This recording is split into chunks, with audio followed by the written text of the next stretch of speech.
From Black Friday through to Cyber Monday, you can sign up to The Athletic for £1 per month for 12 months. See the link in the description to sign up now.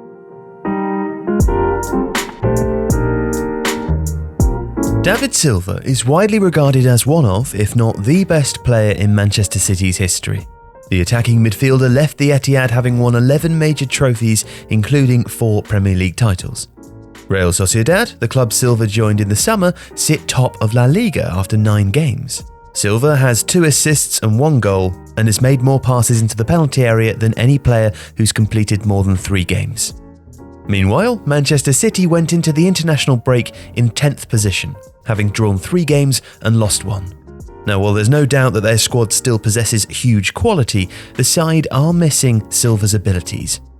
While he was in the side under Pep Guardiola, City lined up mostly in a 4-3-3. Silva and Kevin De Bruyne played as so-called 10-8s, as central midfielders who spent a lot of time pushing forwards aggressively into the half or central spaces in the opponent's defensive third.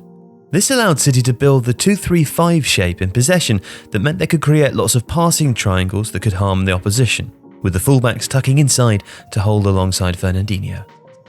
Both De Bruyne and Silva are crucially excellent pressers, and this allowed City to maintain pressure on the opposition high up the pitch. But creatively, they are different types of midfielder. Silva is associated with a quality called la pausa in Spanish, the ability to hold the ball, draw the opposition, and then play subtle, intelligent passes to open space. Silva was a more metronomic passer too, with lots of volume and shorter passes, while De Bruyne was more dynamic, trying riskier passes and crosses from the half space. This table clearly illustrates the differences between 2 players occupying very similar positions in the Man City 4-3-3. Taking both players' averages from the 2017-18 season to the 2019-20 season, they are almost equal for assists per 90, but Silva is significantly higher in overall pass volume, while De Bruyne contributes almost twice as many long passes, over 4 times as many crosses, and slightly more progressive passes. These are passes that enter the penalty area or move the ball 10 yards towards the opposition goal and are not in the defensive 40% of the pitch. Now, as well as being 2 different players with different strengths, the loss of Silva has caused a radical adjustment in Manchester City's shape. Although Bernardo Silva and Phil Foden are fine players, they're both more like De Bruyne in terms of dynamism, rather than controlling possession through high volumes of passing. To mitigate this, Guardiola has largely selected a double pivot of Rodri and Ilkay Gundogan, which does give City a 4-2-3-1 shape in possession, with De Bruyne pushing higher. As these visualizations from 23 show, the passing network and shape of Manchester City has changed enormously from the 3 seasons between 2017 and 2020 and this season. So why is this? Well, it's of course mostly because of personnel. Gundogan lacks the physicality of De Bruyne, or indeed Fernandinho, and neither he nor Rodri seem to suit acting as a single pivot, screening the defence, and this means both play together and deeper. They're both fine players and passers of the ball from deep, but this denies City the same presence further up the pitch.